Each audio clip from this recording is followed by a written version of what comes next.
Assalamualaikum warahmatullahi wabarakatuh. Terima kasih saya ucapkan kepada akhwat dan ukhti yang sudah sudi mengklik video ini. Semoga ada manfaatnya.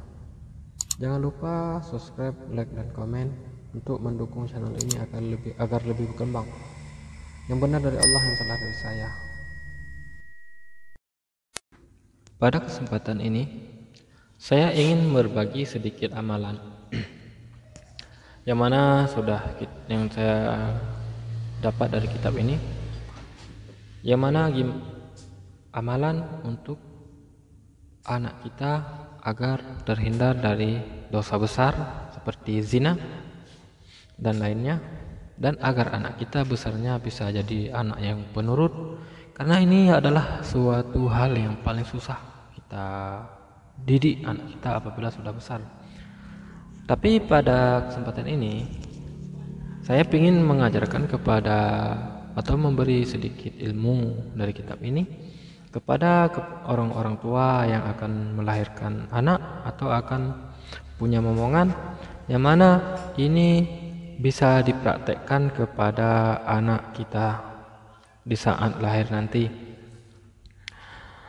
Semua orang tua ingin yang terbaik buat anaknya,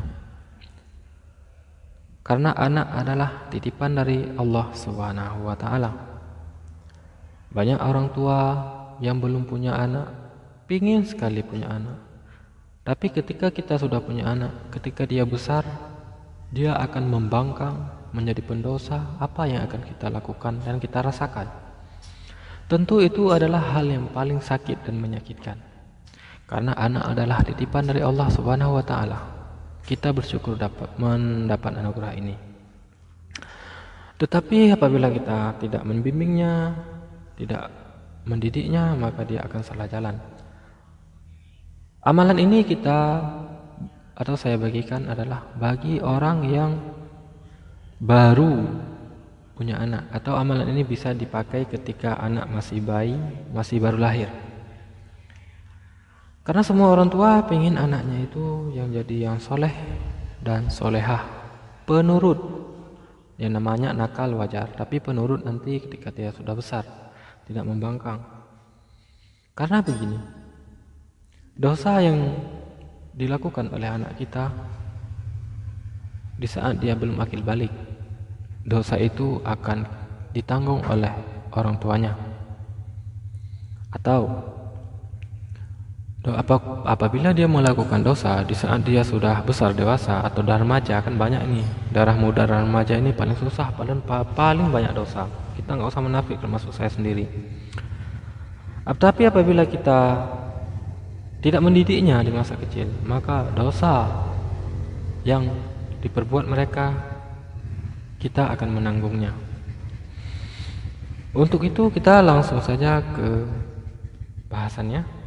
Mukadimah, maaf sedikit, biar sekedar pencerahan buat kita. Ini saya kutip dari kitab yang sama, yang mana saya baca sedikit, nanti saya jelaskan.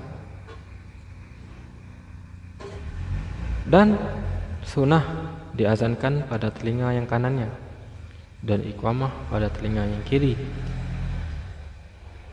Dan kemudian daripada diperanakan, artinya habis dilahirkan, sudah kan biasanya kalau dilahirkan di rumah sakit kan masuk ke inkubator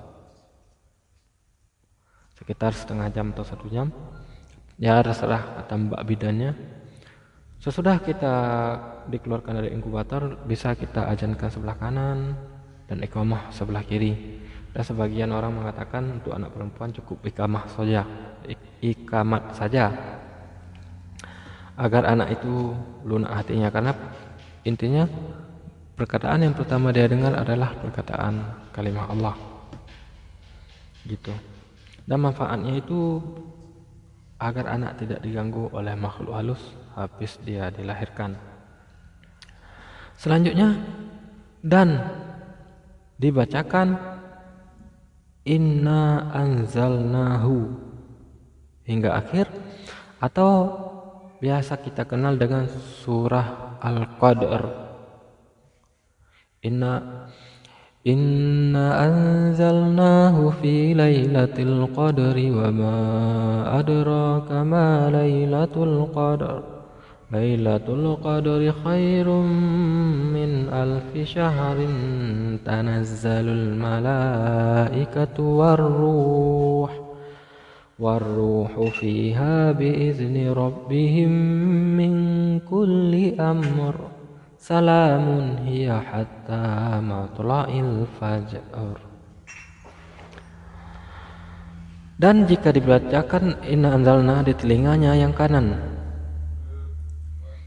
jika diperbuat yang demikian itu ataupun kita amalkan yang seperti tadi, artinya yang pertama diajankan, diqamahkan, kemudian dibacakan inna anzalna sebelah kanan telinganya, tiada ditakdir oleh Allah dengan dia zina selama-lamanya, selama umurnya.